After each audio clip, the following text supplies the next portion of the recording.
हरियाणा की हर अपडेट के लिए बेल आइकन दबाएं और सब्सक्राइब करें STV हरियाणा न्यूज।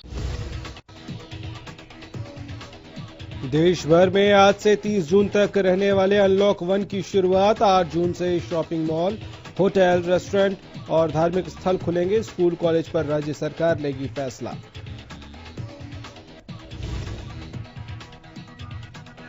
देश में 24 घंटे में कोरोना के 8,392 मरीजों की पहचान, 230 ने गंवाई जान। अब तक 5,394 लोगों की हुई मौत। मरीजों का आंकड़ा पहुंचा 1,90,000 के पार।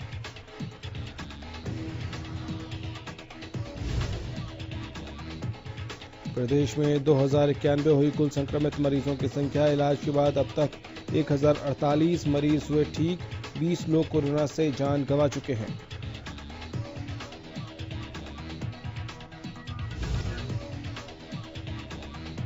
कांग्रेस प्रवक्ता रणदीप सुरजेवाला का सरकार पर निशाना। कोरोना से निपटने में सरकार को बताया फेल। कहा, लॉकडाउन से बाहर निकलने के लिए सरकार के पास नहीं है प्लान।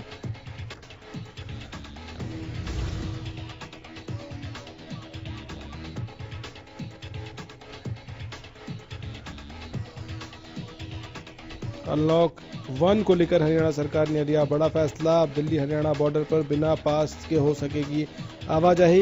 कंटेनमेंट जोन में 30 जून तक बढ़ाया गया लॉकडाउन।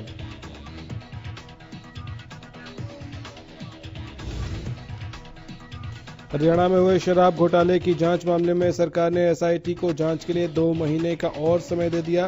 प्रदेश के गृह मंत्री अनिल विज ने कहा कि एक्साइज विभाग ने अभी तक SIT को जरूरी दस्तावेज नहीं सौंपे हैं।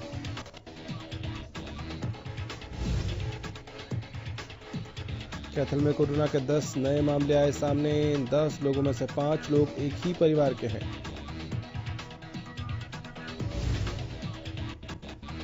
भिवानी में आज कोरोना के नए 5 मामले आए सामने। भिवानी में कोरोना के एक्टिव केसों की संख्या 31 हुई।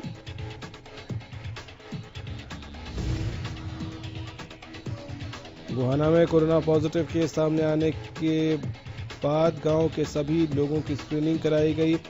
गोहाना के गांव गढ़ी उजाले खां में ऑटो चालक कोरोना संक्रमित मिलने पर स्वास्थ्य विभाग ने कार्रवाई शुरू की है। अंबाला में 4 नए कोरोना पॉजिटिव मिले हैं। अंबाला में अब कोरोना पॉजिटिव मरीजों की संख्या 54 पहुंच गई है, जिनमें से 12 एक्टिव केस हैं। पंचकुला में क्वारंटीन किए गए अमेरिका से रिपोर्ट भारतीयों में 5 और युवक कोरोना पॉजिटिव पाए गए हैं। कोरोना टेस्ट की रिपोर्ट में कैथल, अंबाला और करनाल निवासी 5 युवक कोरोना पॉजिटिव पाए गए हैं। अमेरिका से हरियाणा के कुल 73 भारतीयों को रिपोर्ट किया गया था, जिनमें से 22 भारतीय पहले ही कोरोना पॉजिटिव आ चुके हैं। केंद्र सरकार के पहले अनलॉक का असर अंबाला में भी देखने को मिल रहा है। अंबाला में बाजार पहले की तरह खुले हैं। सुबह 9 बजे से शाम 7 बजे तक सभी दाईं तरफ की दुकानें खुली। दुकानदारों ने बताया कि सरकार के आदेश के अनुसार ही बाजार में जो आदेशों का उल्लंघन करेगा उसके खिलाफ कानूनी कार्रवाई होगी। उकलाना में लेफ्ट राइट पैटर्न शुरू करने से दुकानदार परेशान हैं। उकलाना के ऑटो मार्केट में एक साइड में अधिकतर स्पेयर पार्ट्स की दुकानें हैं, दूसरी साइड में अधिकतर मैकेनिक की दुकानें हैं। ऐसे में एक दिन स्पेयर पार्ट की दुकानें खुलती हैं, दूसरे दिन मैकेनिक की, जिससे दोनों का ही काम प्रभावित होता है।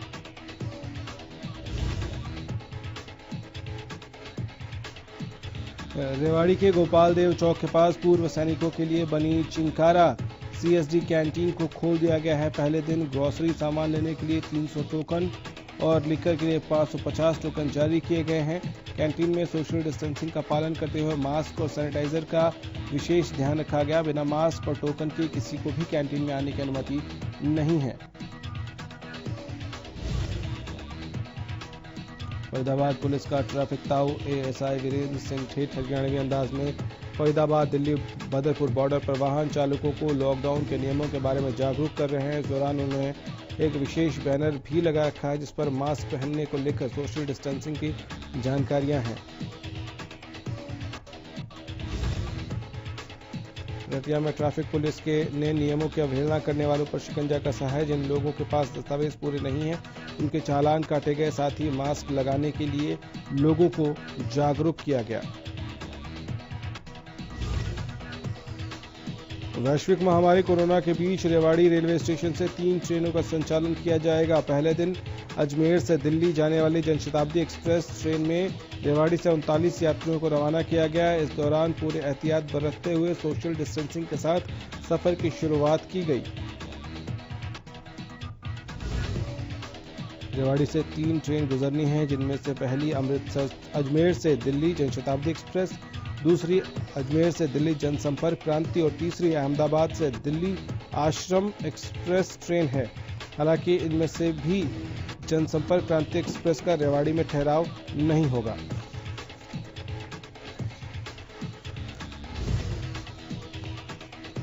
उकलाना में प्रवासी मजदूरों को ठहराने के लिए अग्रवाल समाज की धर्मशाला अग्रवाल सेवा सदन को शेल्टर होम बनाया गया, लेकिन उसका 38,000 रुपये बिजली का बिल प्रशासन ने अदा नहीं किया। अग्रवाल सेवा सदन के प्रधान ने प्रशासन से निवेदन किया है कि अग्रवाल सेवा सदन का बिल अदा किया जाए।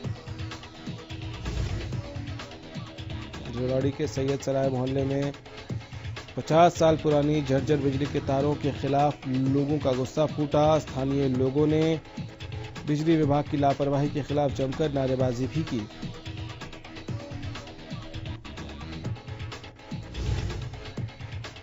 पलवल में वन विभाग ने साल 2020-21 के बरसाती सीजन के लिए अभी से कमर कस ली है। इसके लिए जिले की होडल, पलवल और डूकी गांव की नर्सरियों में 3,23,000 पौधे तैयार किए गए हैं। रतिया के रामनगर कॉलोनी की गलियों में हर तरफ कीचड़ ही कीचड़ है, जिससे नाराज कॉलोनी वासियों ने आज प्रशासन के खिलाफ जमकर प्रदर्शन किया। स्थानीय लोगों का कहना है कि पेयजल में सीवर का गंदा पानी आने से पीने के पानी की किल्लत हो गई है।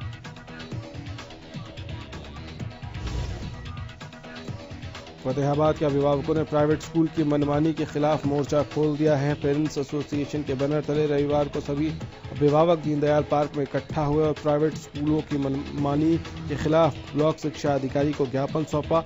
अभिभावकों के द्वारा नो स्कूल नो फीस के नारे भी लगाए गए।